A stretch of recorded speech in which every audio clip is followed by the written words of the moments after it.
November 21 నుండి November 30 వరకు గోచార ఫలితాలు ఏ విధంగా ఉంటాయనేటువంటిది సశాస్త్రీయ పద్ధతిలో తెలుసుకునే ప్రయత్నం చేద్దాము. ఇందులో అతిశయోక్తులకి కానీ లేదా మిమ్మల్ని అది జరిగిపోతుంది ఇది జరిగిపోతుంది చేద్దామని చెప్పి మిమ్మల్ని భయభ్రాంతులు చేసేటువంటి ప్రయత్నం ఏమీ ఉండదండి. శాస్త్రము ఎంతవరకు చెబుతోందో అంతవరకు మాత్రమే చెప్పడం జరుగుతూ ఉంటుంది. ఇప్పుడు మేషరాశి వారికి కనుక మనం తీసుకున్నట్టయితే నిజానికి గురువు ద్వితీయంలో వక్రగతిలో ఉన్న కారణంగా జన్మల్లోనే గురువు యొక్క సంచారం జరుగుతున్నట్టుగా మనం చెప్పుకోవాలి. జన్మల్లో గురువు యొక్క సంచారం శుభ ఫలితములను ఇవ్వజాలదు. ఆ విధంగా అక్కడ ఏమవుతుంది అంటే మనకి లగ్నంలోనే కనుక ఉన్నట్టయితే చాలా సౌకర్యాలన్నీ కోల్పోతాము. అలాగే కొంచెం ఆదాయం తగ్గేటువంటి అవకాశం ఉంటుంది. మంచి ఆలోచనలు కూడా రావు. మంచి ప్రవర్తన కూడా కొంచెము ఆలోచన రానప్పుడు ప్రవర్తన కూడా మ్యాక్సిమం ఆలోచన మీదే ఆధారపడి ఉంటుంది. కాబట్టి ఆలోచనను బట్టే ప్రవర్తన కూడా అంత మంచిగా ఉండేటువంటి అవకాశం మనకి ఈ గురువు జన్మల్లో ఉన్నట్టుగా చెప్పుకుంటే ఆ విధమైనటువంటి ఫలితాలన్నీ మనకి గురువు ఇస్తూ ఉన్నాడు. ఇకపోతే శరీర ఆరోగ్యం కూడా అంతంత మాత్రంగా ఉండే అవకాశం ఉంటుంది అనుకూలమైనటువంటి ప్రదేశంలో లేని కారణంగా. ఇకపోతే చతుర్థంలో కుజుని యొక్క సంచారం జరుగుతోంది. చతుర్థంలో కుజుని యొక్క సంచారం మంచి శుభఫలితమునైతే ఇవ్వజాలదు.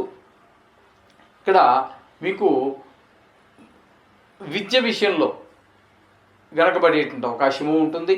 అలాగే రియల్ ఎస్టేట్ వ్యాపారం చేసేటటువంటి వాళ్ళు, ఇళ్ళు భూములు కొని అమ్మేటటువంటి వాళ్ళు, ఇదే వ్యాపారంగా చేసేటటువంటి వాళ్ళు ఎవరైనా ఉన్నట్టయితే వాళ్ళకు కూడా కలిసి వచ్చేటటువంటి అవకాశం అయితే లేదు ఈ 10 రోజుల్లో.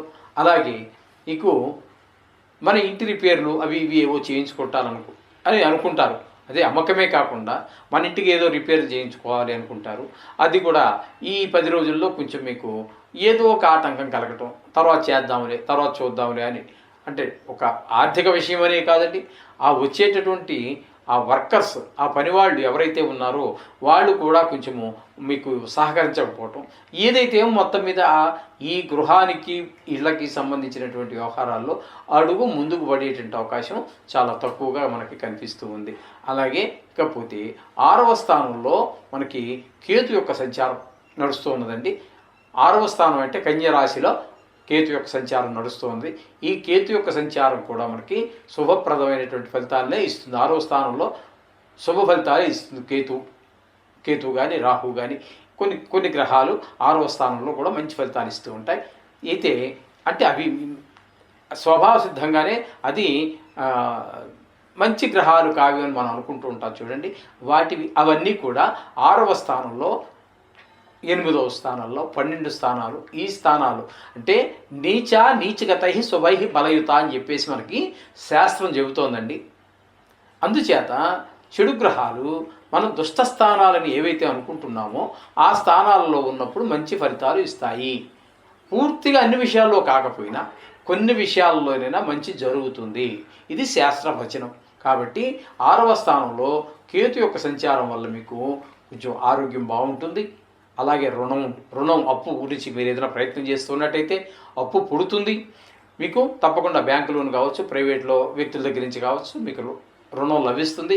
అలాగే మీరెవరికైనా ధనం ఇవ్వాల్సి ఉంటే అవి కూడా మీరు ఇచ్చేయగలుగుతారు. ఈ విధమైనటువంటి పరిణామాలన్నీ కూడా అక్కడ మనకి ఈ 6వ స్థానంలో కేతు వల్ల ఉంటాయి. అలాగే శత్రువులుగా ఉన్నటువంటి వాళ్ళు కూడా చాలా మంచి మిత్రులుగా మారే అవకాశం ఉన్నది. అలాగే కొన్ని మీకు మంచి పేరు వచ్చేటువంటి అవకాశం కూడా మనకి ఈ 6వ స్థానంలో కేతు సంచారం వల్ల కలుగుతున్నదండి. ఇకపోతే 8వ స్థానంలో రవి యొక్క సంచారం జరుగుతోంది. రవి యొక్క సంచారం 8వ స్థానంలో అంత శుభ ఫలితములు అయితే ఇవ్వదండి. అయితే ఇక్కడ కొంచెము 8వ స్థానం అనేటటువంటిది దాన్ని ఆయుస్థానంగా, రంధ్రస్థానం అని, ఆయుస్థానం అని అంటూ ఉంటారు. ఆ విధమైనటువంటి ఫలితాలన్నీ కొంచెం ముందు ముఖ్యంగా ఈ రవిని గురించి చెప్పుకోవాలి అంటే ఆయన ఆరోగ్యకారకుడు, నేత్రకారకుడు, పితృకారకుడు. కాబట్టి ఈ కొంచెం కంటి చూపు ఇబ్బంది ఉన్నటువంటి వారికి మరింత ఇబ్బంది కలిగే అవకాశం ఉంటుంది. తండ్రి గారి యొక్క ఆరోగ్య విషయంలో కూడా కొంచెం ఇబ్బంది పడేటువంటి అవకాశం ఉంటుంది. అలాగే కొంచెం ఆయన ఆరోగ్యకారకుడు కాబట్టి ఆరోగ్య విషయంలో ఇంచుమించుగా అందరికీ కూడా ఇబ్బంది పెట్టేటువంటి అవకాశం ఉంటుంది. అలాగే కొంచెం కళత్ర పీడ అంటే కొంచెం భార్య పీడ అంటే కొంచెం ఆవిడకి అనారోగ్యం కావచ్చు, లేకపోతే ఆవిడ కొంచెం పెద్ద నోరు ఎక్కువ ఉండి మిమ్మల్ని తద్వారా మీరు బాధపడేటట్టు కావచ్చు. అలాగే కొంచెం చెడు వార్తలు వినేటువంటి అవకాశం కూడా ఉండవచ్చు. చెడు వార్తలు అంటే మన వాళ్ళే అవకరలా, మనకు కావాల్సినటువంటి ఆత్మీయులు కావచ్చు, లేకపోతే బాగా ఫ్రెండ్స్ కావచ్చు, ఎవరికో మొత్తం మీద ఏదో ఒకటి ఒక దుర్వార్త వినేటువంటి అవకాశం కూడా మనకి ఇక్కడ కనబడుతుంది. అలాగే కొన్ని సందర్భాలలో కొన్ని అవమానాలు కూడా ఎదుర్కోవలసి రావచ్చు ఈ 8వ స్థానంలో రవి యొక్క సంచారం వల్ల. అదేవిధంగా బుధుని యొక్క సంచారం 8వ స్థానంలో జరుగుతుంది రవితో పాటుగానే. కానీ ఇక్కడ 8వ స్థానంలో బుధుని యొక్క సంచారం చాలా శుభప్రదమైనటువంటి ఫలితాలే మనకు అన్ని ఇస్తూ ఉంటుంది. ఏంటంటే ఇప్పుడు మనం రవి గురించి ఇద్దరూ కలిసి 8వ స్థానంలోనే ఉన్నారు, కానీ ఆయన యొక్క స్వభావం ఇది వేరు. ఇక్కడ బుధుని యొక్క స్వభావం వేరుగా ఉంటుంది, కానీ 8వ స్థాన ప్రభావం అయితే అదే ఉంటుంది. కానీ అక్కడ అనుకూలమైన ప్రదేశం కాబట్టి అక్కడ మనకి రవి గురించి ఏవైతే ఫలితాలు మనం చెప్పుకున్నామో తద్భిన్నమైనటువంటి ఫలితాలు ఇక్కడ మనకన్నీ కనిపిస్తూ ఉంటాయి. మనకి ఈ బుధుని యొక్క 8వ స్థానం చలనం వల్ల మనకి ఈ విధమైన ఫలితాలన్నీ కొంచెం భిన్నమైనటువంటివి కనిపిస్తూ ఉంటాయి రవి కంటే. రవి ఏవైతే ఇస్తున్నాడో ఇద్దరు ఒకే రాశిలో ఉన్నప్పటికీ కూడా. అలాగే భాగ్యస్థానంలో శుక్రుని యొక్క సంచారం జరుగుతోంది. భాగ్యస్థానం అంటే ఇక్కడ ద్వితీయ సప్తమాధిపత్యం వచ్చినటువంటి ఆ శుక్రుడు భాగ్యస్థానంలో ఉండటం అనేటటువంటిది మనకి చాలా మంచి పరిణామంగా చెప్పుకోవాలి. ద్వితీయ స్థానాధిపతి 9లో ఉండటం అనేది చాలా గొప్ప విషయం. అది ఆర్థికమైనటువంటి ఇబ్బందులన్నింటినీ కూడా కొంచెం మనకి అధిగమించేటటువంటి పరిస్థితులు శుక్రుడు కల్పిస్తూ ఉంటాడు. అలాగే భార్య భర్తల మధ్యన అన్యోన్యత పెరగటము, అలాగే భాగస్వామ్యంలో వ్యాపారం చేస్తున్నట్టయితే ఆ విషయంలో కూడా శుక్రుడు మనకు చాలా సహాయ సహకారాలు అందిస్తూ ఉంటాడు.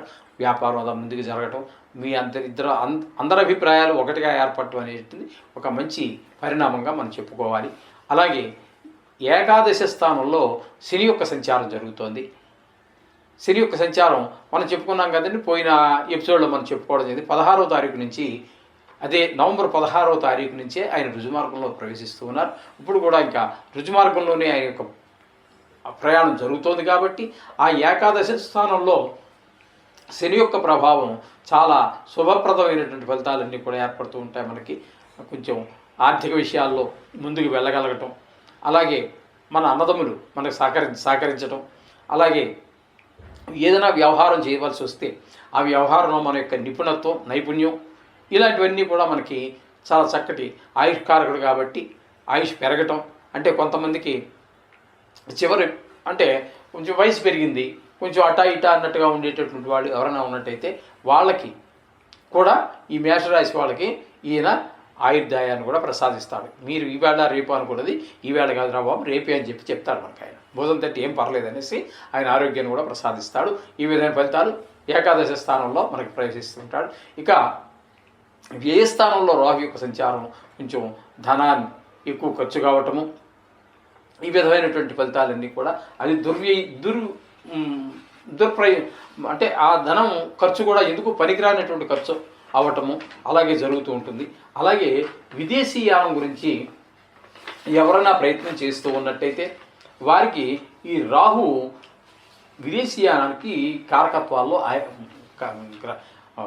ఆయనది కూడా ప్రధాన పాత్రే. కాబట్టి ఆయన విదేశీ యాత్ర కోసం ప్రయత్నం చేసేటటువంటి వాడికి వీసా రావటము, పాస్పోర్ట్ రావటము, ఏదో మొత్తం మీద ఒక శుభ పరిణామం వినేటువంటి అవకాశం ఈ వ్యయ స్థానంలో రాహు యొక్క సంచారం జరుగుతుంది. ఈ విధమైనటువంటి ఫలితాలన్నీ కూడా నవగ్రహాల యొక్క సంచారం వల్ల మేషరాశి వారికి జరుగుతూ ఉన్నాయి. ఈ విధమైన ఫలితాలన్నీ ఉన్నాయి. ఏది ఏమైనప్పటికీ కూడా కొన్ని గ్రహాల అనుకూలత ప్రతికూలతలు ఉండనే ఉంటాయి. అందుచేత నవగ్రహాలు కానీ, నవగ్రహాలకు సంబంధించిన శ్లోకాలు కానీ, బీజాక్షరాలు కానీ ఏదో ఒకటి చేసుకోండి.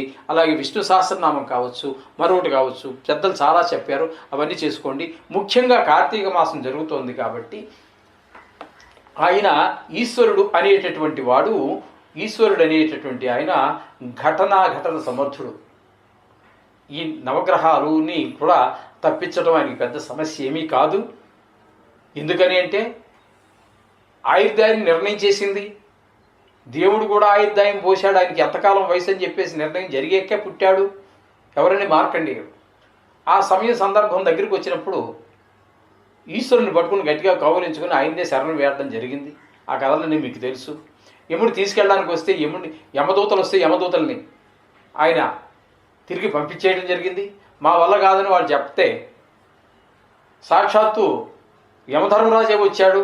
వచ్చినా కూడా ఆయన్ని కూడా తిరిగి వెనక్కి పంపించేయడం జరిగింది ఈశ్వరుడు. అట్లాంటి దయామయుడు మన ఈశ్వరుడు. అందులో ఈ కార్తీక మాసం అనేటటువంటిది ఈశ్వరుడికి చాలా ప్రీతిపాత్రమైనటువంటిది. కాబట్టి ఈశ్వరాభిషేకం కూడా చేసుకున్నట్టయితే ఈ నెలలో కార్తీక మాసంలో చేసుకునేటటువంటి ఆ ఈశ్వరాభిషేకం మిమ్మల్ని కొన్ని సంవత్సరాల పాటు ఈ నవగ్రహాల యొక్క దుష్ప్రభావాల నుంచి మిమ్మల్ని కాపాడుతుంది.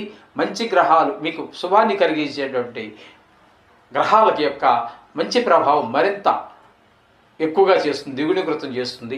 ఈ విధమైన ఫలితాలన్నీ వస్తాయి. ముఖ్యంగా కార్తీక మాసం కాబట్టి నవగ్రహాలతో పాటుగా చక్కగా ఈశ్వరుడి అభిషేకం కూడా తప్పకుండా చేసుకోండి.